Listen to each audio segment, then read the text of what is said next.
नमस्कार, मैं श्वेता और आप देख रहे हैं आपका अपना चैनल द इंडिया मूव्स।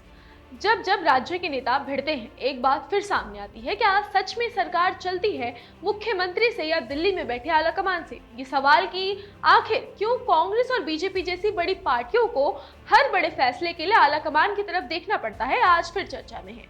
और इसकी वजह रही कर्नाटक के सिद्धरमैया और डीके शिव कुमार की खुली टकराहट, जिसने राज्य की सबसे मजबूत कांग्रेस सरकार को भी डगमगा दिया। अब आप भी सोच रहे होंगे, क्या सच में राज्य की सरकारें अपने दम पर नहीं चल सकती? आखिर हर बार दिल्ली की ही मुहर क्यों लगती है?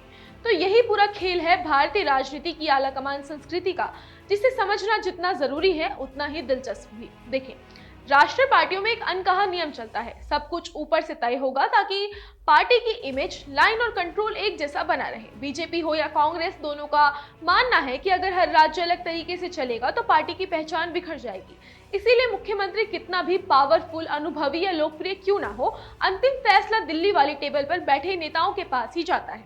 कर्नाटक हो, राजस्थान हो या मध्य प्रदेश, हर जगह यही समीकरण दिखता है। अब सवाल उठता है कि क्या राज्य सरकारें अपने आप नहीं चल सकती? बिल्कुल चल सकती है। संविधान उन्हें पूरा अधिकार देता है, लेकिन राजनीति सिर्फ संविधान से नहीं, पावर इक्वेशन, वफादारी और पार्टी की एकता से भी चलती है। कांग्रेस इसका कड़वा अनुभव झेल चुकी है। 70 के दशक से लेकर आज तक बगावत, टूट, दल बदल ने पार्टी को कई बार कमजोर किया। इसीलिए उन्होंने हाई कमान का मॉडल अपनाया, ताकि एक मजबूत नियंत्रण रहे और कोई भी नेता इतना बड़ा ना हो जाए कि वो पार्टी से ऊपर हो जाए। बीजेपी की कहानी थोड़ी अलग है, लेकिन नतीजा वही, केंद्रीय नेतृत्व सर्वोच्च। यहाँ फैसला सिर्फ पीएम या अध्यक्ष नहीं लेते, बल्कि संगठन और आरएसएस का संयुक्त असर होता है। योगी आदित्यनाथ से लेकर शिवराज और वसुंधरा राजे तक सभी लोकप्रिय नेता हैं, लेकिन किसी के पास इतना अधिकार नहीं कि वे हाई कमान को चुनौती दे सके। बीजेपी का स्पष्ट सिद्धांत है, नेता बदल जाएगा लेकिन पार्टी की लाइन एक ही रहेगी। ये मॉडल पार्टी को अनुशासन देता है, लेकिन कई बार इससे राज्यों में बगावत के बीच भी पड़ते हैं।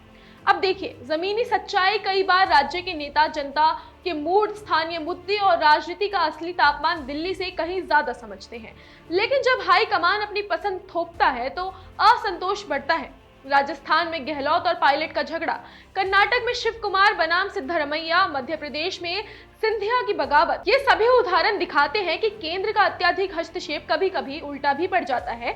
फिर भी दोनों पार्टियां ये मॉडल छोड़ने को तैयार नहीं, क्योंकि राष्ट्रीय चुनाव, राष्ट्रीय रणनीति और देश भर में एक जैसी राजनीति तभी संभव है जब धागा ऊपर के हाथ में रहे।